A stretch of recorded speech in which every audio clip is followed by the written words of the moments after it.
Welcome to the Insomnia Project. Sit back, relax, listen, chill, do what you need to do. Grab yourself a glass of wine, a coffee, a water.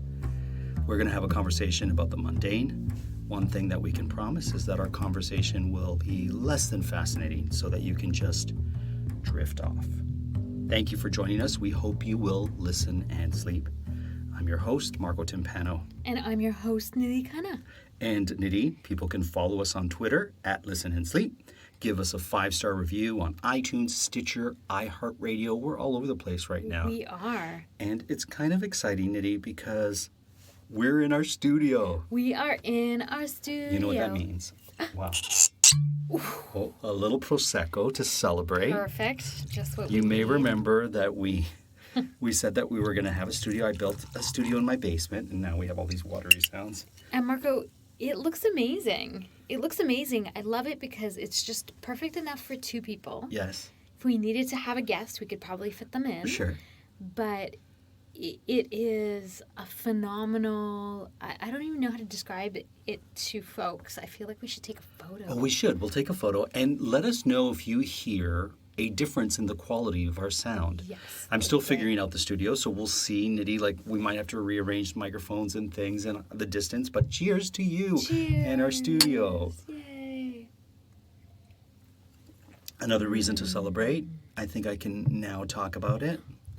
So one of our listeners listens to our podcast and heard me rant and rave about libraries and how much I love libraries. And Nidhi, you love libraries too. I do. But there's something about libraries that I just... You're like a fan. I like libraries. I love them. They're great. I think they're important community assets, and they play an important role in many different things. And I also love that libraries are now moving into a more modern approach with like events and becoming kind of cultural hubs in a way. However, you are a fan of libraries. I love everything about librarians,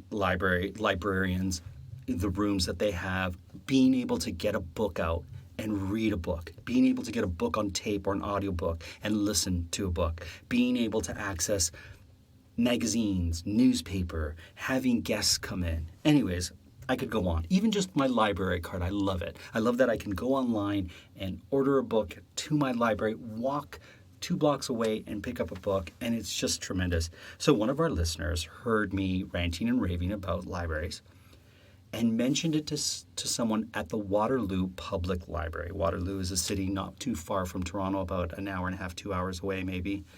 A lot of technology is born right. there. It's Canada's Silicon capital. It's kind of our Silicon Valley, right? Our technological capital. Thank you. If you remember Research in Motion back in the day. Right, BlackBerry was born there. In Waterloo. Exactly. So someone from the Waterloo Library contacted my agent and asked if I would be a guest speaker at their function, which is called After Hours at the Library. So it's a fundraiser that the Waterloo Public Library does.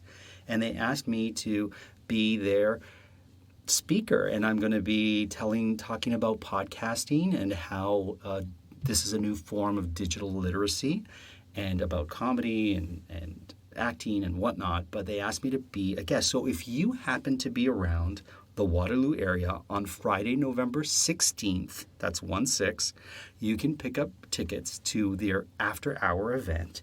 Just go to their website at wpl.ca.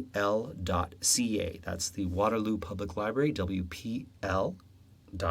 And if you want to even just tell them that you're excited and you can't be there, feel free to do that too. It's called After Hours, and I will be there November 16th from 7 to 9:30 is the event. I'm very excited. I'm so touched that one of our listeners actually reached out and mentioned me as a viable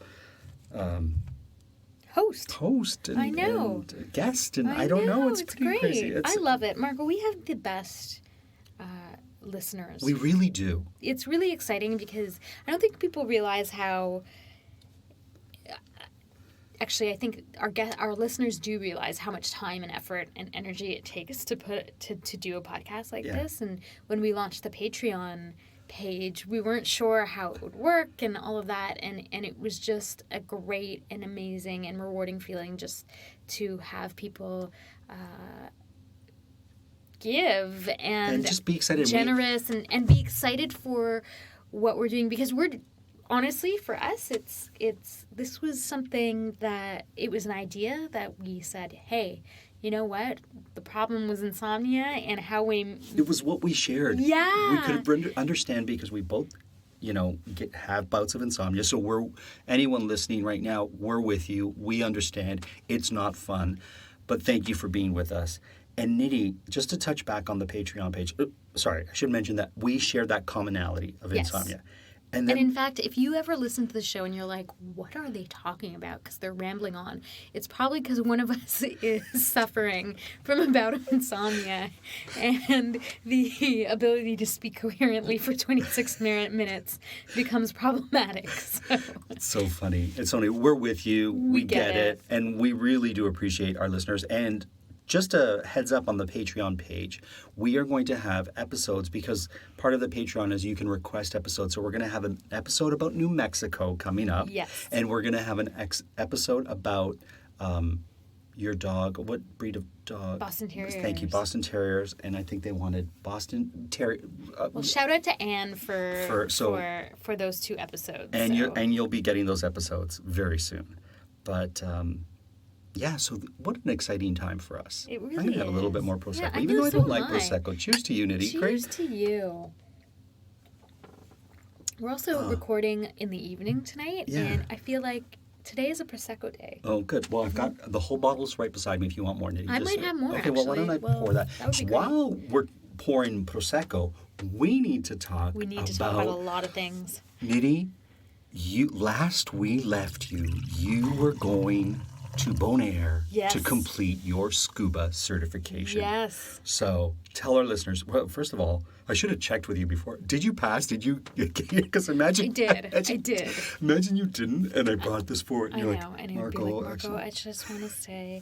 No, you know what? I passed. I did 11 dives in 8 days, which was amazing. And open ocean dives, we should mention, right? Yes. Yeah. And so shout out to one of my best friends, Lisa Kagan, for... getting me inspired to do this and being there every step of the way. Would you have done it if not for Lisa? No. Oh, there you go. She really inspired me to do it, and was very... I think, Marco, having someone who is supportive, who has learned a skill, right, and is able to say... I learned this only a few years back, so I remember what it was like at the beginning. So what I really appreciated is every time so for the first 4 dives, I was with the instructor, obviously. And then once I had the certification, Lisa and I would just dive on our own. Really? Yeah. Oh, yeah.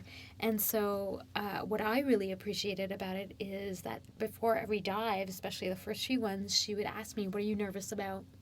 What do you feel you might be? So there was one day where I wasn't feeling very well, and she was like, don't worry, if you puke, you can puke into the regulator and just purge it. Fair enough. And then other times she was like, if you see, you're not going to see anything huge, so don't worry about that. Okay.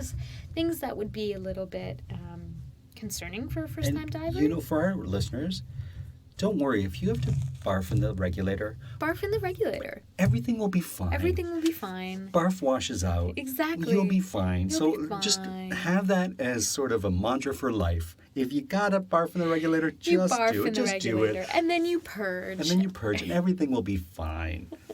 So, Marco, the regulator, let me explain that. Yes. Is that mouthpiece that you put in and that connects to the oxygen. Okay. And it's the one part that makes you have that sound like your Bane, the evil superhero person, the villain, or Darth Vader. Yes. And so in that, in front of the regulator, there's a button essentially that you push and it clears the regulator. Oh. So that's why I didn't know that. Okay. I know. So if for any reason water gets into it, for example, let's say you lose the regulator and then you have to put it back in. You can spit the water. The salt water, you don't want to be... Right. Ingesting it. So you just purge it. Wow. But it was really a fascinating experience. I went down to about 60 feet Oh my goodness. on some of the dives. That's far. It is. It's funny because after sort of your open water certification, you can do an advanced certification and go further, to a further depth. Okay. But I have no need to do that right now. The things that you can even see at 20 feet are amazing. Okay, so tell me, walk me through. You're descending into the water in Bonaire. What do you see? What's the impression you're getting? Well, the freakiest part for me was the first time you descend, because when you literally have to, it's almost like you have this thing called the buoyancy control device, which is your vest that you put on, and it's similar to a life jacket in that when you get into the water, it's all inflated, and then you deflate it in order to go down into the water, and you have to equalize your ears and things like that. And so the first few times that you're doing it, it's a little bit surreal because once you touch the bottom, you're only a few inches from the sand. Right. And the feeling of just water completely around you is really fascinating. And the things that you all of a sudden are able to see that are in the sand, the tiny little organisms, or we saw some rays. Wow. That were on the sand, which was amazing. And as they gently sort of glide by and stuff. Yeah, right? and what's really fascinating is they always have like a posse of fish that swim with them, like on kind of like underneath them, and so it was it was really fun to just watch them. You just kind of float there and watch for a while, and then you go deeper into the coral. Bonaire is a really great place for a first time diver because it's pretty, quotation marks, tame. Like you're not gonna see sharks or anything like that. It's the coral is beautiful. It's very clear water. We saw beautiful colors of coral. Really? Yeah, and it's very close. The coral is very close to the shore. Okay. So it's very easy to get to. You don't have to swim out a lot. There's also, we had a really cool dive in this place called Salt Pier, and you dive, and it's a very large pier, so all the fish sort of congregate near the wooden beams and things like that, so it's really cool. So Salt Pier, that's what it's called? It's called Salt Pier because in Bonaire they harvest salt. So the salt that we get for de-icing our roads, for example. Okay. So it's really cool because they have almost like these fields of salt that they're essentially farming. Wow. And it takes about 2 years for one of these fields to evaporate. And the water is pink because there's all the krill in it. Oh, yes. And you see them harvesting salt that has been produced there. Wow. And then usually at Salt Pier, once a week or once every few weeks, a boat will come to take all the salt, obviously. I see. And so, or a ship, rather. I shouldn't call it a boat. Fair. But there's no fish there. There are. So it's not so saline like the Dead Sea. It's just very salt, and you can harvest it. In the farms, in the salt farms, and then right across is the ocean. Okay. But they're getting the salt from the ocean and bringing it to the farms, or? That's a good question, actually. Sorry, Nidhi, I'm asking you stuff. As if you're a salt farmer. Sorry about that. That's a good question. I'm assuming they're getting it. I don't know, actually. Fair enough. Look, I don't know. We don't have all the answers. I was there to scuba, Marco. Yeah, fair enough. So let's get back to scuba then. So what sea life really left an impression on you? I'm going to guess turtles. I loved the turtles. Did you? The sea turtles. They're like the best. And they're so calm and just doing their thing. It always reminds me of the Finding Nemo. Of course. The surfer dude sea turtles. That's exactly what they're like. You just watch them. They go up for some air every now and then. And then they're just swimming along, hanging out. Been alive for many, many, many years. Sure. They were really cool. We saw a couple of barracudas and tarpons. Tarpons are big. They're huge. They're big. They're huge. They're huge. Were they big? Like, did they look big underwater? They were huge. They were huge. I don't want to see them. Oh, fair enough. They're tasty too. Tarpons? Yeah, I think so. I think tarpons is a good. Really? I think so. I could be wrong. Maybe They look a little... not tasty. They don't look tasty. Okay. They don't look tasty, but maybe they are. And then it was interesting because then you would go to a restaurant at night and they're serving literally fresh fish. Right. And it would be a little bit like, oh no, those fish that I was so enamored with under the sea. It's on my plate. As soon as I get up. But I was also amazed at how vibrant the colors are underwater. Because it's not just the coral. You can see purple coral and red coral and all these beautiful colors, but the fish are also so vibrant, right. and the yellows and I just find it amazing. You know, how is it possible that they have markings like this? Sure. And how did that happen? And just sort of evolution in its truest form down there seems really cool. And did you see starfish? I did not see starfish. Oh. We saw cleaning stations. Yes. Where I think little shrimp-like organisms are basically in the reef, and larger fish will go into this cleaning station, and they'll clean their bacteria or whatever. Bacteria off of them. And it's really fascinating because normally the larger fish would eat these organisms. Right. And so it's really a symbiotic relationship where they have to trust one another to say, I'm not going to eat you. And I'm just going to clean you. I'm just going to clean you. And you're going to go away after that and not eat me.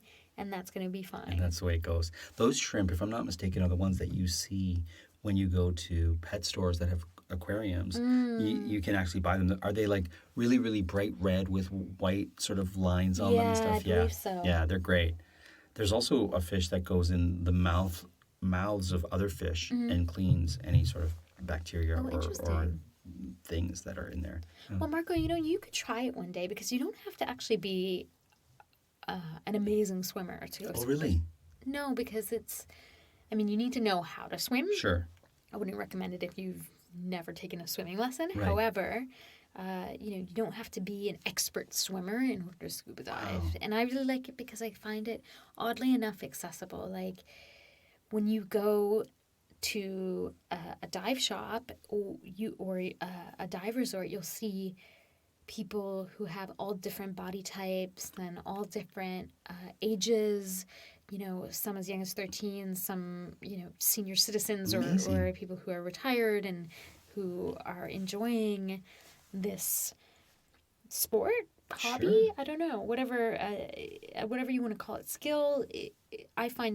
That's what I find really amazing about it is that it's got oddly enough, a level of accessibility, considering how heavy all the gear is to put on and stuff like that.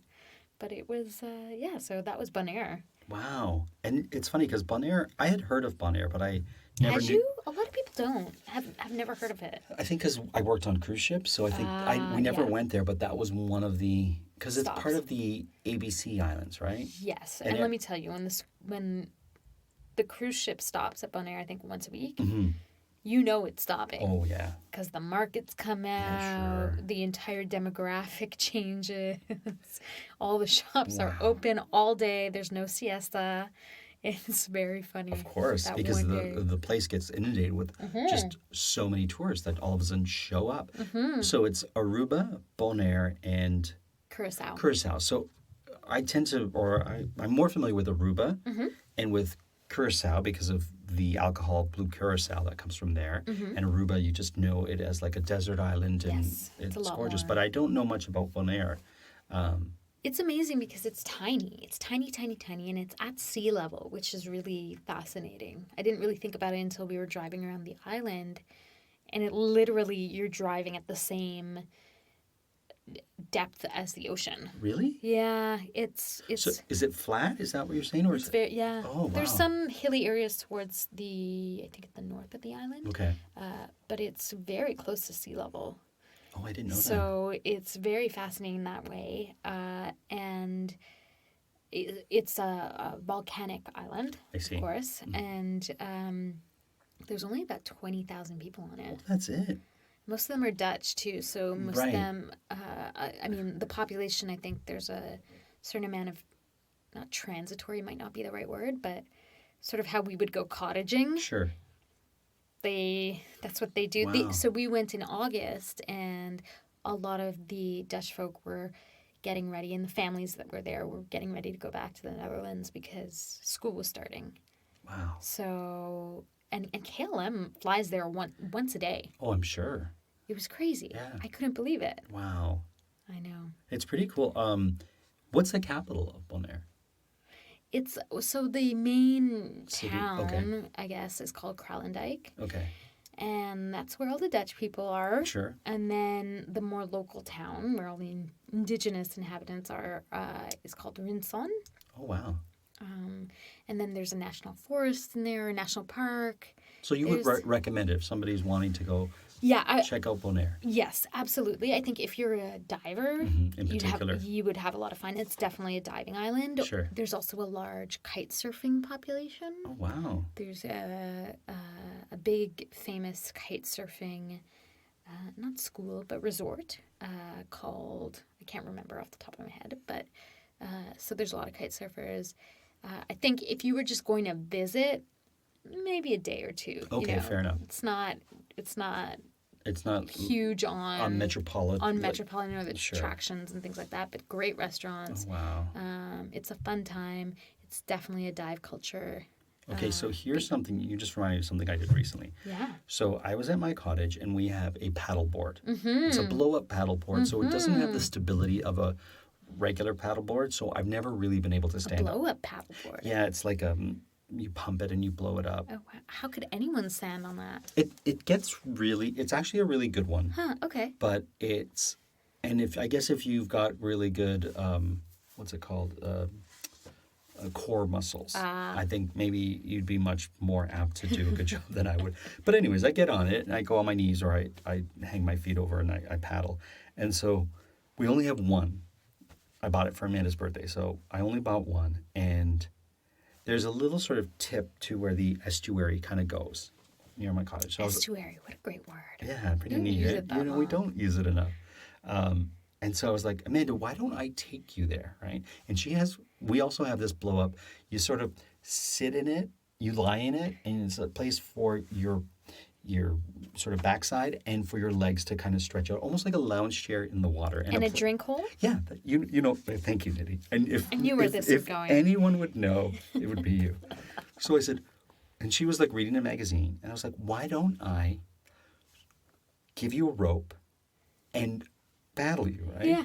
So What a good I husband you are. took the rope that you know. There's this coily rope that you put around your leg in order to, I guess, if you're surfing, so you don't lose the paddleboard, or if you fall in, it stays with you. And I put that around her foot, and then Uh-oh. I put it Oh, onto no, no. everything's fine. I put it to the paddleboard, and so I'm paddling, and her foot is. Oh, Marco. Is that's so what is kind of dangerous. no, it was fine. I wasn't paddling that fast. But she's reading her book, her foot kind of forward, and I'm paddling, getting us to the tip of the estuary, right? And I just would turn back, and it was she was quite a distance away, and people were looking at us like, "What are they doing? they He's doing?" paddling, and she's in a relaxing sort of blow up." And anyways, reading magazine, sunglasses on. we never made it to the tip because Amanda said, "You're getting quite right. Did you get your back?" And I'm like, "Oh, I can't remember." So I paddled back, and then she took the paddleboard and went to the tip. And she came back, and it was great. Amazing. So there you go. So that was my little sport, I guess, that I invented. Paddle your wife in a blow up. I went to a friend's cottage the other day, and they had just gotten a canoe. Oh, That was fun. I hadn't gone canoeing since I being a kid, I Right. think. And so it's a workout. It is a workout. It made me think, back in the day when this was like a mode of transportation, Sure. people had to be incredibly fit, Oh, yes. right? And no one was eating like the amount that we eat No. on a daily basis. No. So And even just portaging, that is like a workout too. Like you know how they do Listen. these workouts all the time, Nitty, where it's like dance workout no, or it's like just go or portage there should be something. we should do like a portage workout I bet you where it's it's like there. you think so? Oh, 100%. You put something heavy on your shoulders with someone else, and then you do random exercises, and that's the portage workout. I like it. A kayak. Have you ever kayaked? I have. I'm sure I have it's kayaked. funny because I feel like all Canadians have canoed, kayaked, and snowshoed at one point, even if it was when they were kids, and they haven't done it since or I whatever. didn't like kayaking. I remember that. No, I don't like it either. Because I find it too confining, and I always freaked out because they always tell you about that move that you have to do if the kayak tips over, Right. where you have to twist your body out Sure. of the kayak, and I was like, I don't need- that I have to twist myself out of if I'm underwater. I'm not good. Fair enough. Well, if I learned anything on today's episode, it was don't be afraid to barf in the regulator. Don't Because you can ever just- be afraid to barf in the regulator, especially if you're hungover Right. from the night before, Sure, fair because enough. you've been partying with Dutch people Hey, all day. there's all night. nothing wrong with that. Well, thank you for listening to us on this special episode. And Nidhi, I'm just going to have a little bit of a second while you wrap once it up, okay? again, follow us also on our Instagram account, which is at the Insomnia Project. And if you want to find us on Patreon, you can have a look. There's lots of photos of Xena. And thank you so much for being our listeners. We really, really appreciate it. As always, the Insomnia Project is produced by Drumcast Productions, and we were recording from Toronto, Canada.